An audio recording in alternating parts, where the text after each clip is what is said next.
ശ്രീനാരായണ ഗുരുദേവ തൃപ്പാദങ്ങളാൽ വിരചിതമായ തേവാരപ്പതികങ്ങൾ എന്ന കൃതിയിലെ രണ്ടാമത് പതികത്തിലെ രണ്ടാമത് പാടലിൻ്റെ പഠനത്തിലേക്ക് നാം പ്രവേശിക്കുകയാണ്.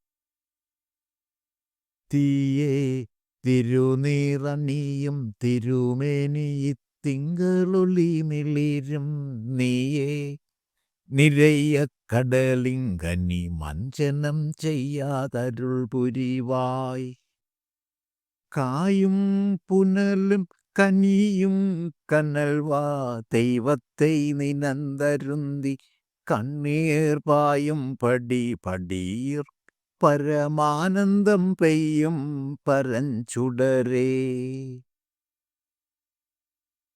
ഈയേ തിരുനീറണിയും തിരുമേനി തിങ്കളൊളി മിളിരും നീയേ നിരയ കടലിങ്കനി മഞ്ചനം ചെയ്യാതരുൾ പുരിവായ് കായും പുനലും കനിയും കനൽവാ ദൈവത്തെ നിനന്തരുന്തി കണ്ണീർ പായും പടി പടീർ പരമാനന്ദം പെയ്യും പരഞ്ചുടരേ.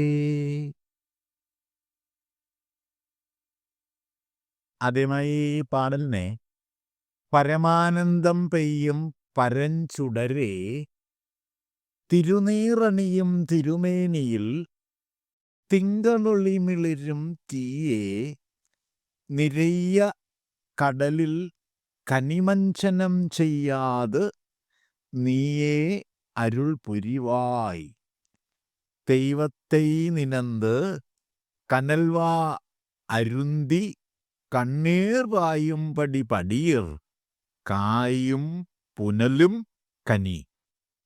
ഇപ്രകാരം അന്വയിച്ച് പദച്ഛേദം ചെയ്ത് മനസ്സിലാക്കണം. അതിനുശേഷം പദാനുപദ അർത്ഥങ്ങൾ മനസ്സിലാക്കാം. പരമാനന്ദം പെയ്യും, പരമാനന്ദം ചൊരിയുന്ന. പരഞ്ചുടരേ, പരം ചുടരേ, പരമമായ തേജോരൂപമേ.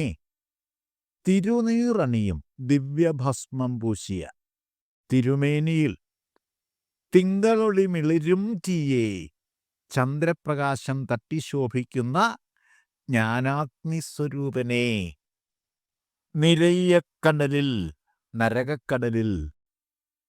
അപ്പോൾ നിരയ്യ എന്നുള്ള ഒരു പ്രയോഗം ഉള്ളതുകൊണ്ട് നരകങ്ങളാകുന്ന കടലുകൾ എന്നർത്ഥമാണ്. അത് ബഹുവചനമാണ്. കരിമഞ്ചനം ചെയ്യാതെ, ആണ്ടു പൂണ്ടു പോകാതെ നീയേ അരുൾ പുരിവായി, നീ തന്നെ കാത്തുകൊള്ളണമേ.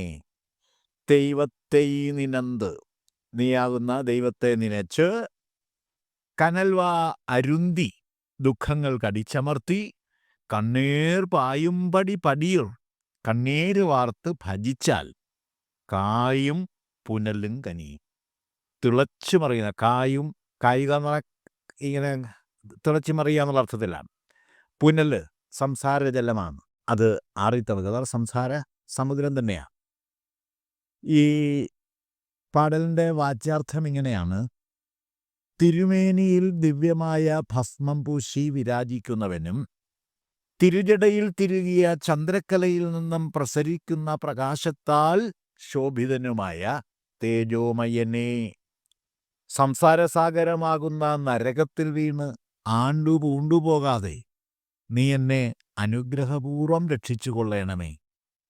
നീയാകുന്ന ദൈവത്തെ നനച്ച്, ദുഃഖങ്ങൾ കടിച്ചമർത്തി, മനസ്സുരുകി, കണ്ണുനീർ വാർത്തു ഭജിച്ചാൽ, പരംജ്യോതിസായ നീ വർഷിക്കുന്ന പരമാനന്ദ വർഷമേറ്റ് തിളച്ചു മറിയുന്ന നരകക്കടലിലെ ജലം ആറിത്തണുക്കും. ശിവനെ ചുടലപ്പറമ്പിൽ വസിക്കുന്നവനായും ചുടലഭസ്മാലേപിതനുമായി സങ്കല്പിച്ചു പോരുന്നു. ചുടലപ്പറമ്പ് ഭൗതിക നിരാസ പ്രതീകമായ കാവ്യബിംബമാണ്. ചുടലഭസ്മം ഭൗതിക ശരീരത്തിൻ്റെ തിരുശേഷിപ്പും. ത്യാഗമൂർത്തിയായ ശിവനെ പ്രതീകവൽക്കരിക്കാനായി ഋഷിമാർ വികസിപ്പിച്ചെടുത്ത കാവ്യബിംബമാണ് തിരുനീറണിഞ്ഞ മേനിയോടുകൂടിയ ശിവൻ. അങ്ങനെയുള്ള ശിവന്റെ മേനി തിരുജടയിൽ തിരുകിയ ചന്ദ്രക്കലയിൽ നിന്ന് പ്രസരിക്കുന്ന പ്രകാശകിരണങ്ങളേറ്റ് വെട്ടിത്തിളങ്ങുന്നതായിട്ടാണ് ഗുരുദേവൻ വാഴ്ത്തിയിരിക്കുന്നത്. ചന്ദ്രകല വൃദ്ധിക്ഷയസൂചകമായ കാവ്യബിംബമാണ്. വൃദ്ധിക്ഷയങ്ങൾ അഗ്നിതത്വത്തിൽ അധിഷ്ഠിതമാണ്. ചന്ദ്രബിംബത്തിൻ്റെ ആവിർഭാവ തിരോഭാവ നൈരന്തര്യം അഗ്നിതത്വാധിഷ്ഠിത വൃദ്ധിക്ഷയ പ്രക്രിയയെ ദൃഷ്ടാന്തീകരിക്കാൻ വേണ്ടി അവലംബിക്കാവുന്ന പര്യാപ്തമായൊരു ദൃഷ്ടാന്തമാണ്.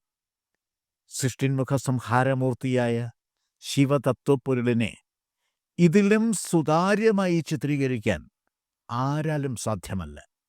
ശ്രീനാരായണ ഗുരുദേവൻ്റെ ഭാവചിത്രരചനാ പാടവത്തെ ഭംഗ്യന്തരേണ അവതരിപ്പിക്കാൻ ഈ കാവ്യബിംബകൽപ്പന പര്യാപ്തമാണ്.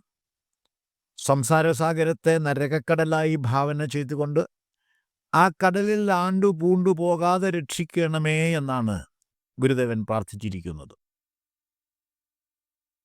മരണാനന്തര നരകം അതല്ല ഇവിടെ പറഞ്ഞിരിക്കുന്നത്. മരണശേഷം പരേതാത്മാക്കൾ ചെന്നെത്തുന്നതായ ലോകമല്ല നരകമെന്ന് ഇവിടെ അടിവരയിട്ട് സമർത്ഥിച്ചിട്ടുണ്ട്. ജീവിത ദുരിതങ്ങളെയാണ് സംസാരസാഗരമായി ഭാവന ചെയ്തിരിക്കുന്നത്.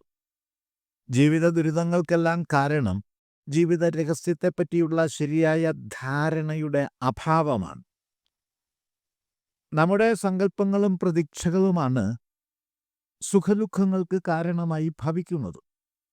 ലോകതത്വം അറിയാൻ ശ്രമിക്കാതെയും ഏകപക്ഷീയമായി സ്വാർത്ഥാധിഷ്ഠിത ലക്ഷ്യങ്ങൾ വെച്ച് പുലർത്തുകയും ചെയ്യുന്നവർക്കാണ് ജീവിതം ദുരിതപൂർണമായി തോന്നുന്നത്.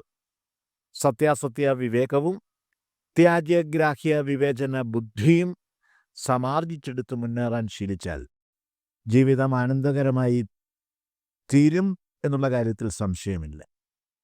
ആയതിനു വേണ്ടിയുള്ള പ്രാപ്തി നൽകി അനുഗ്രഹിക്കണമേ എന്നാണ് ഇവിടെ പ്രാർത്ഥിച്ചിരിക്കുന്നത്.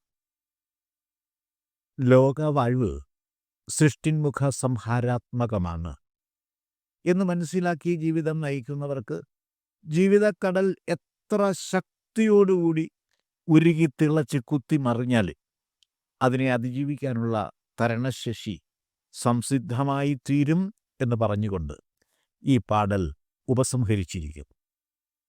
ഇത്രയും കാര്യങ്ങളാണ് ഈ പാടലിനെ പറ്റി വിശദീകരിക്കാനായിട്ടുള്ളത്. ഞാൻ എൻ്റെ വാക്കുകൾ ഉപസംഹരിക്കുന്നു. ഗുരുധർമ്മം ജയിക്കട്ടെ.